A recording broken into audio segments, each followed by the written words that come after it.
देख रहे हैं मुरादाबाद प्रहरी न्यूज, हर खबर पर नजर।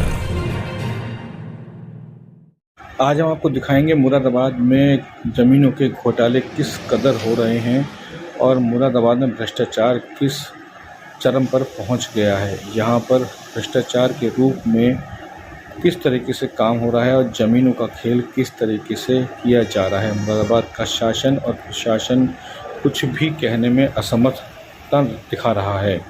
इस प्रकरण की लगातार शिकायतों पर शिकायतें की जा रही हैं, लेकिन शिकायत करने के बावजूद अधिकारियों का प्रेशर इस कदर हावी है कि वह इसमें कुछ नहीं कर रहे हैं। जिस पे रामेश्वर दयाल तुराया ने कंप्लेंट की है, जी हाँ, मैं आपको बता दूं, मेरे सीधे हाथ पर आप देख रहे हैं ड्राइव 24 का वो हिस्सा है जिसमें बताया जा रहा है कि ये हिस्सा भी उस समिति की ज़मीन है जो जिसकी शिकायत लगातार चल रही है। और मेरे लेफ़्ट हैंड की तरफ सुगंधा की स्वीट्स की वो फैक्ट्री है जिसमें ये सुगंधा फैक्ट्री चल रही है और वो ज़मीन अवैध तरीके से बताई जाती है, जिसकी शिकायत सचिव और अधिकारियों से की जा चुकी है, लेकिन अभी तक इसमें कोई भी कार्रवाई नहीं हुई है। मामला बहुत संगीन है। यहाँ से लेके मैं अपने साथी से कहूँगा, कैमरा सहयोगी मन से कहूँगा, जहाँ तक जगह जाती है पूरा इंडस्ट्रियल एरिया है और इस इंडस्ट्रियल एरिया में जितने भी प्लॉट 100 से 150 प्लॉट लगभग बेचे गए थे और उस समिति के द्वारा जो आवास विकास माया नगर गृह निर्माण समिति जो थी, इस समिति के अंदर जो आवास प्लॉट बेचे गए थे वो प्लॉट आम जनता को ना बेचकर पूंजीपति लोगों को बेच दिए गए। इसलिए एक इंडस्ट्रियल एरिया में आते हैं। मेरी तरफ देख रहे हैं यहाँ पे आप चारों तरफ ये इंडस्ट्रियल फीडर लगे हुए हैं, इंडस्ट्रियल एरिया है पूरी तरीके से। इस मामले में यहाँ पर काफ़ी जो ज़मीन है, काफ़ी जो प्लॉट हैं, वो कई लोग हैं। इंडियन बैंकेट हॉल है, अनिल रस्तोगी का कटलरी का प्लॉट है, कई लोगों के प्लॉट हैं। इसमें एक शिकायतकर्ता भी हैं, जिन शिकायतकर्ता शीशपाल के नाम से एक शिकायत बताई जाती है। शीशपाल और महावीर एक दूसरे की शिकायत करने पर लगे हुए हैं।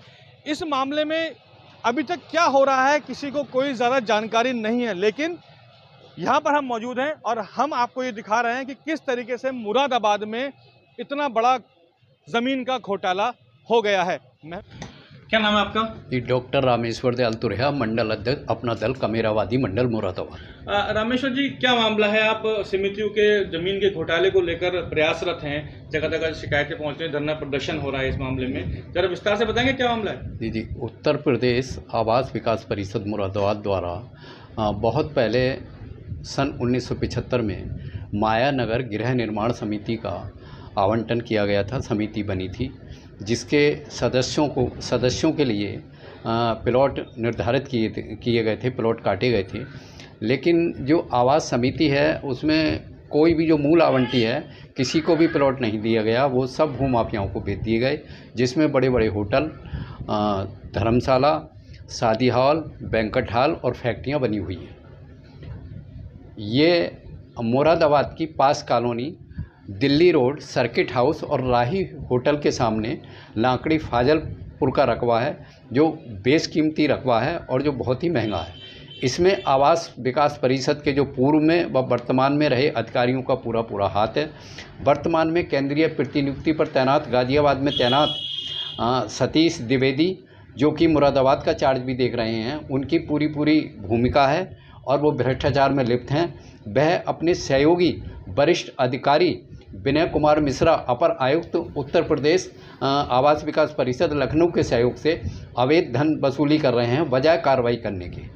इसमें आगे आपकी क्या रूपरेखा रहेगी? हम देखिए योगेश जी, पहले भी कई बार शिकायत कर चुके हैं, यहाँ लोकल प्रशासन को भी शिकायत कर चुके हैं और ऊपर भी CBI से जांच कराने के लिए हम शिकायत कर रहे हैं, लेकिन कोई कार्रवाई नहीं हो रही है। मुरादाबाद का प्रशासन नकारा और फेलियर साबित हो रहा है, तो हमें मुरादाबाद के प्रशासन से कोई भी उम्मीद नहीं है, इसीलिए हम ऊपर शिकायत कर रहे हैं और शीघ्र ही अगर कार्रवाई नहीं हुई तो हम धरना प्रदर्शन भी करेंगे, आंदोलन भी करेंगे।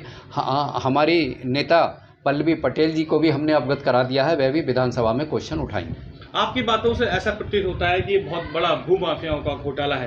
कहीं ऐसा ना हो कि इस वारदात में आपके ऊपर कोई आंच उठ जाए, या आपको डर नहीं लगता इससे? देखिए योगेश जी, ये करोड़ों अरबों रुपए का मामला है, भ्रष्टाचार है और मुरादाबाद से लेकर लखनऊ और दिल्ली तक के अधिकारी इसमें इन्वॉल्व हैं, इसमें फंसेंगे और वो जेल जाएंगे।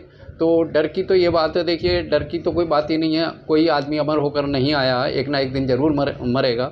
भले ही प्रशासन हमें आजम खान बना दे, लेकिन हम हर हालत में जो भ्रष्टाचारी हैं उन्हें जेल में भेजने, उनका भ्रष्टाचार उजागर दम लेंगे और जेल में भिजवाने का काम करेंगे।